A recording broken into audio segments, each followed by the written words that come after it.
Assalamualaikum warahmatullahi wabarakatuh. Halo semuanya, perkenalkan nama saya Laika Zahwa dari kelas 1B Gizi.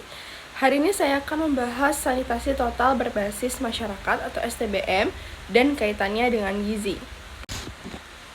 Konsep sanitasi total berbasis masyarakat merupakan fondasi esensial bagi kesehatan masyarakat yang memiliki dampak fundamental terhadap kualitas hidup dan pencegahan penyakit. Di Indonesia, STBM telah ditetapkan sebagai kebijakan nasional sejak tahun 2008, berpedoman pada 5 pilar utama untuk mewujudkan perilaku higienis dan saniter secara mandiri. Sanitasi yang buruk merupakan salah satu penyebab utama munculnya wabah penyakit berbasis lingkungan, karena kondisi lingkungan yang tidak bersih menjadi tempat berkembang biaknya kuman, virus, bakteri, dan vektor penyakit seperti nyamuk atau lalat. Penjelasan dan contoh nyatanya yaitu penyakit diare. Penyebab terkait sanitasi, diare umumnya disebabkan oleh infeksi bakteri atau parasit yang masuk ke dalam tubuh melalui makanan atau air yang terkontaminasi feses manusia atau kotoran karena buruknya sanitasi. Contoh nyatanya, di beberapa wilayah pedesaan di Indonesia masih banyak masyarakat yang buang air besar atau BAB sembarangan di sungai. Sungai tersebut kemudian digunakan kembali untuk mandi atau mencuci makanan. Air yang tercemar kotoran manusia ini membawa bakteri E. coli atau Shigella yang menyebabkan diare.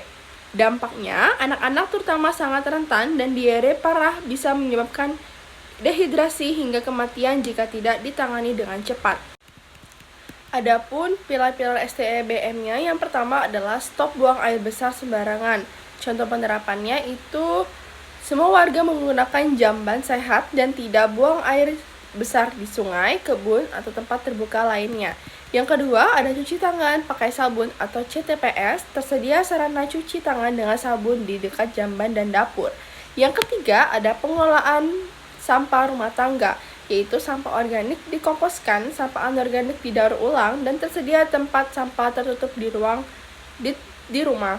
Yang keempat, ada pengelolaan air minum dan makanan rumah tangga, yaitu air minum direbus atau disaring sebelum dikonsumsi, makanan ditutup agar tidak hinggapi lalat.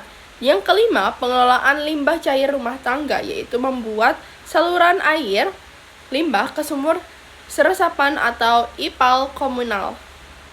Adapun juga studi kasus yaitu gizi buruk pada balita di daerah pedesaan.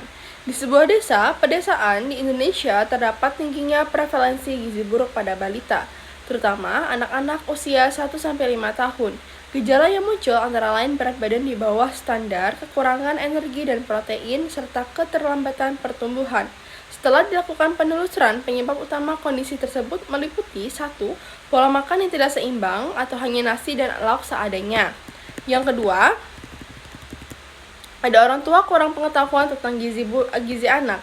Yang ketiga, ada lingkungan tempat tinggal tidak bersih. Yang keempat, tidak ada jamban sehat, warga buang air besar di sungai. Yang kelima, ada air minum diambil langsung dari sungai tanpa dimasak. Yang keenam, tidak terbiasa mencuci tangan dengan sabun. Penerapan 5 pilar STBM dalam pencegahan gizi buruk di pedesaan yaitu 1. Stop buang air besar sembarangan atau SBS.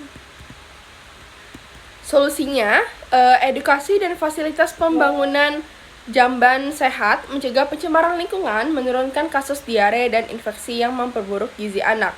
Yang kedua, cuci tangan pakai sabun atau CTPS. Solusinya, sosialisasi pentingnya CTPS sebelum makan, setelah BAB, sebelum menyuapi anak, mencegah penyakit menular, meningkatkan penyerapan gizi. Yang ketiga, pengelolaan air minum dan makanan rumah tangga. Kondisi di desa, solusinya yaitu air harus dimasak atau disaring, makanan ditutup dan diolah secara higienis, mengurangi risiko penyakit, mendukung pemenuhan gizi. Sekian yang bisa saya kasih materinya. Saya ucapkan assalamualaikum warahmatullahi wabarakatuh.